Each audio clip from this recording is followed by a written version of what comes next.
Mahalaya ಅಮಾವಾಸ್ಯೆದ mini vlog ಆಗಿರುತ್ತೆ. ಮಹಾಲಯ ಅಮಾವಾಸ್ಯೆ ಅಂತಂದಾಗ ನನಗೆ personally it's a day of gratitude.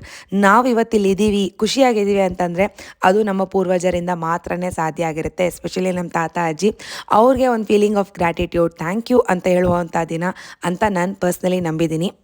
ಯಾವುದೋ ಒಂದು ಫಾರ್ಮಲ್ಲಿ ಇವತ್ತು ಅವ್ರು ನಮ್ಮನ್ನು ವಿಸಿಟ್ ಮಾಡ್ತಾರೆ, ಬ್ಲೆಸ್ಸಿಂಗ್ಸ್ನ ನೀಡ್ತಾರೆ ಅನ್ನೋದು ಕೂಡ ಒಂದು ನಂಬಿಕೆ ಆಗಿರುತ್ತೆ. ಅದರ ಜೊತೆಯಲ್ಲಿ ನಾವು ಆ್ಯಂಡ್ ನಮ್ಮನ್ನು ಬಿಟ್ಟೋರು ನಮ್ಮ ಮಧ್ಯದಲ್ಲಿರುವಂಥ ಕರ್ಮಿಕ್ ರಿಲೇಷನ್ಶಿಪ್ಸ್ ಇರುತ್ತಲ್ಲ, ಅದನ್ನು ಒಂದು ಕ್ಲಿಯರ್ ಮಾಡ್ಕೊಳ್ಳುವಂಥ ದಿನ ಆಗಿರುತ್ತೆ ಇವತ್ತು. ಸೊ ಮಹಾಲಯ ಅಮಾವಾಸ್ಯೆ ಅನ್ನೋದು ವೆರಿ ವೆರಿ ಇಂಪಾರ್ಟೆಂಟ್ ಡೇ. ಇವತ್ತು 12 ಗಂಟೆ ಒಳಗಡೆ ಪೂಜೆ ಮುಗಿಸ್ಬೇಕಾಗಿತ್ತು. ಸೊ ಮನೆಯಲ್ಲಿ ಪೂಜೆ ಎಲ್ಲ ಮುಗಿಸ್ಕೊಂಡು ಧೂಪ ಹಾಕಿ ಅವ್ರಿಗೆ ಎಡೆ ಅಂತ ಏನಿಟ್ಟಿರ್ತೀವಿ ಆಫರಿಂಗ್, ಅವ್ರಿಗೆ ಇಷ್ಟವಾದಂಥ ಆಹಾರನೆಲ್ಲ ಪ್ರಿಪೇರ್ ಮಾಡಿರ್ತೀವಿ. ಅದನ್ನು ತೊಗೊಂಡು ಸೀದಾನ ಹೊರಟು ಬಂದಿದ್ದು ಅಜ್ಜಿ ತಾತನ ಸಮಾಧಿ ಹತ್ರನೇ. ಇಲ್ಲಿ ಕೂಡ ಪೂಜೆ ಮಾಡಿ ಧೂಪ ಹಾಕಿ ಆ ಎಡೆನ ಇಲ್ಲಿಟ್ಟು ಮನೆಗೆ ಹೊರಟು ಬಂದ್ವಿ. ಆ್ಯಂಡ್ ಇನ್ನೊಂದು ಎಡೆ ಕೂಡ ಇಟ್ಟಿದ್ವಿ, ಅದು ನಮ್ಮ ಚಿಕ್ಕಮ್ಮ ಆ್ಯಂಡ್ ನಮ್ಮ ತಂಗಿಗೋಸ್ಕರ.